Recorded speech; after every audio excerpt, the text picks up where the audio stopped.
Question है missing number का। आप यहाँ पर देख सकते हो कि प्रश्न में आकृति दी हुई है और हमें यहाँ पर ये पता लगाना है कि यहाँ पर जो ये तीसरी आकृति है, तीसरी आकृति में प्रश्न चिन्ह के स्थान पर कौन सी संख्या आएगी।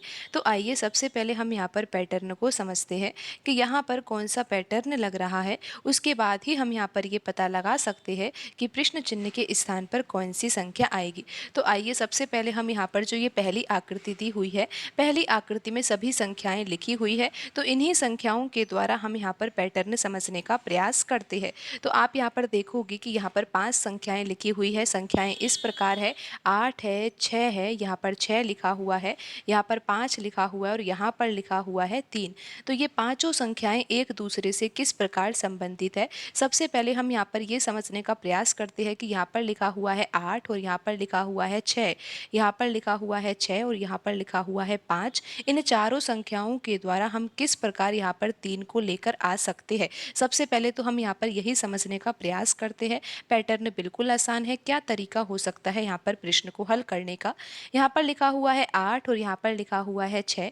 अगर आप 8 में से 6 घटा देते हो तो कितना आएगा, 2 आएगा। और यहाँ पर 6 में से 5 घटा दोगे तो कितना आएगा, 1 आएगा। और फिर आपने देखा कि यहाँ पर 3 लिखा हुआ है, तो क्यों ना हम यहाँ पर 2 और इस 1 को जोड़ दे। जब 2 और 1 को जोड़ा जाएगा तो यहाँ पर 3 आ जाएगा। आप एक बार फिर से समझ लीजिए कि यहाँ पर कौन सा पैटर्न लग रहा है। 8 में से हम 6 घटा रहे हैं, 8 लिखा हुआ है और यहाँ पर लिखा हुआ है 6। 8 में से 6 घटाने पर 2 आता है और यहाँ पर लिखा हुआ है 6 और यहाँ पर लिखा हुआ है 5। और 6 में से अगर 5 घटाया जाए तो कितना आता है, 1 आता है। और अगर 2 और 1 को जोड़ दिया जाए तो कितना आ जाता है, 3 आ जाता है। तो ये पैटर्न यहाँ पर लग रहा है। लेकिन अभी हमें इस पैटर्न की जांच करनी होगी और जांच करने के लिए हमें यहाँ पर दूसरी आकृति में जो ये संख्याएं लिखी हुई है, इन संख्याओं में भी यही पैटर्न लगाना होगा। और ये देखते हैं कि यहाँ पर 4 आ रहा है या नहीं। तरीका तो आपको पता ही है, बिल्कुल आसान है। यहाँ पर क्या करना होगा, 7 में से 6 घटाना होगा। यहाँ पर 7 लिखा हुआ है, यहाँ पर 6 लिखा हुआ है। 7 में से 6 घटाएंगे तो 1 आ जाएगा और यहाँ पर देखिए 6 लिखा हुआ है और यहाँ पर 3 लिखा हुआ है। 6 में से 3 घटाओगे तो कितना आएगा, 3 आएगा। फिर आप देखिए कि यहाँ पर है 1 और यहाँ पर है 3। तो यहाँ पर अगर 1 और 3 को हम जोड़ देते हैं तो कितना आ जाता है, 4 आ जाता है। अब हम इस पैटर्न को यहाँ पर तीसरी आकृति में भी लगाकर देखते हैं और ये देखते हैं कि यहाँ पर आंसर क्या आएगा। तो करना ही क्या है, बहुत आसान तरीका है। यहाँ पर लिखा हुआ है 9 और यहाँ पर लिखा हुआ है 6। तो आपको क्या करना है, 9 में से 6 घटाना है।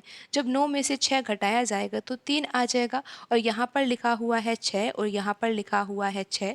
6 में से 6 घटाएंगे तो कितना आ जाएगा, 0 आ जाएगा। और जब आप 3 और यहाँ पर लिखा 0 को जोड़ते हो तो कितना आएगा, 3 आएगा। तो यहाँ पर प्रश्न चिन्ह के स्थान पर कौन सी संख्या आएगी, 3 आएगी। लेकिन अब आप यहाँ पर ऑप्शन में तो देख लीजिए कि ऑप्शन में 3 नहीं है, तो ये तरीका भी यहाँ पर सही नहीं होगा। आप समझे, यहाँ पर जो हमने तरीका लगाया था वो यहाँ पर पहली आकृति में भी सही था, दूसरी आकृति में भी सही था, लेकिन तीसरी आकृति में सही क्यों नहीं था। सही तो है, वो तरीका बिल्कुल सही है, लेकिन हमारा प्रश्न का जब उत्तर ही सही नहीं आ रहा तो वो तरीका इस प्रश्न के लिए सही नहीं है, क्योंकि आंसर यहाँ पर 3 आ गया।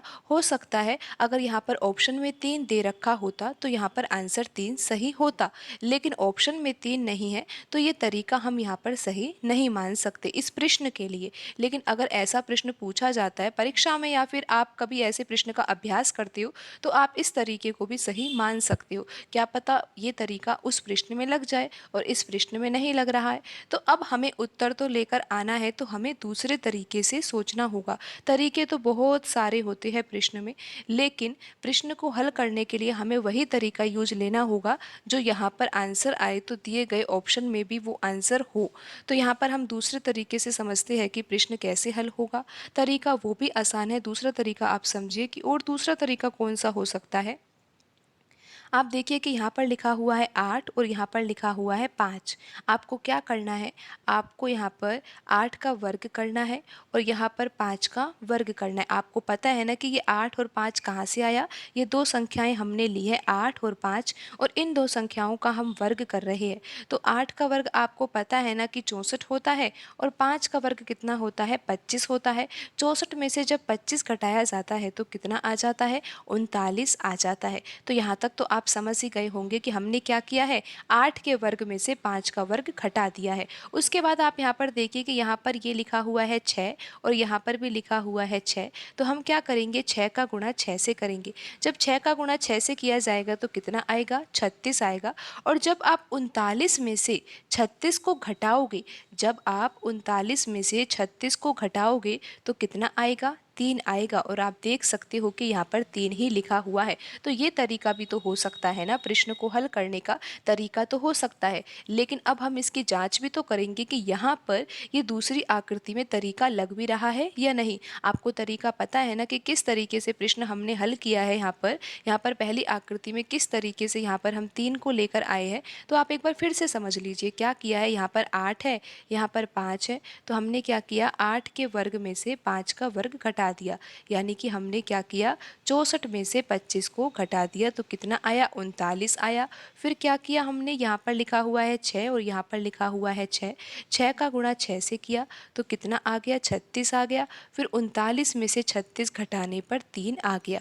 तो ये तरीका तो आपको समझ में आ गया, लेकिन तरीका सही है गलत है इसकी हमें जांच करनी होगी। दूसरी आकृति में देखिए कि यहाँ पर लिखा हुआ है 7 और यहाँ पर लिखा हुआ है 3। तो करना क्या है, 7 का वर्ग माइनस 3 का वर्ग। जिस प्रकार यहाँ पर 8 के वर्ग में से 5 का वर्ग घटाया है, 7 का वर्ग कितना होता है? 49 होता है। और 3 का वर्ग कितना होता है? 9 होता है। और जब आप 49 में से 9 घटाते हो तो कितना आता है? 40 आ जाता है। अब आप यहाँ पर देखिए कि यहाँ पर लिखा हुआ है 6 और यहाँ पर लिखा हुआ है 6। तो 6 गुणा 6 करेंगे तो कितना आ जाएगा? 36 आ जाएगा। 6 गुणा 6 करेंगे तो कितना आ जाएगा? 36 आ जाएगा। जैसा कि आप देख सकते हो कि यहाँ पर भी हमने ऐसा ही किया था। तो अब आप देखिए कि हमें अब क्या करना है। हमने क्या किया था, 39 में से 36 घटाया था। तो यहाँ पर हम 40 में से 36 घटा देंगे तो कितना आ जाएगा? 40 माइनस 36 करने पर 4 आ जाएगा। और आप ये देख सकते हो ना कि यहाँ पर 4 ही लिखा हुआ है। तो अब हम जल्दी से पैटर्न लगाते हैं तीसरी आकृति में और ये देखते हैं कि प्रश्नवाचक चिन्ह के स्थान पर कौन सी संख्या आएगी। पैटर्न तो बहुत ही आसान और आपको अब समझ में भी आ गया है। तो यहाँ पर करना क्या है, यहाँ पर लिखा हुआ है 9 और यहाँ पर लिखा हुआ है 6। तो हमें क्या करना है, 9 के वर्ग में से हमें 6 का वर्ग घटा देना है। आपको पता है ना कि 9 का वर्ग क्या होता है? 9 का वर्ग तो 81 होता है। और 6 का वर्ग कितना होता है? 6 का वर्ग होता है 36।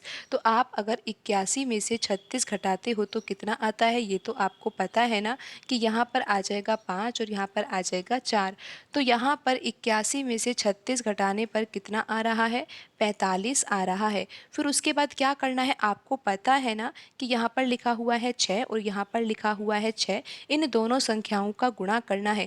तो 6 का गुणा 6 से करने पर तो कितना आएगा? 36 आएगा। उसके बाद भी आपको पता है ना कि यहाँ पर आ गया है 45 और 6 का गुणा 6 से करने पर 36 आ गया है। तो अब क्या करना है, आपको पता है ना कि यहाँ पर 39 आया था तो 39 में से 36 हमने घटाया था।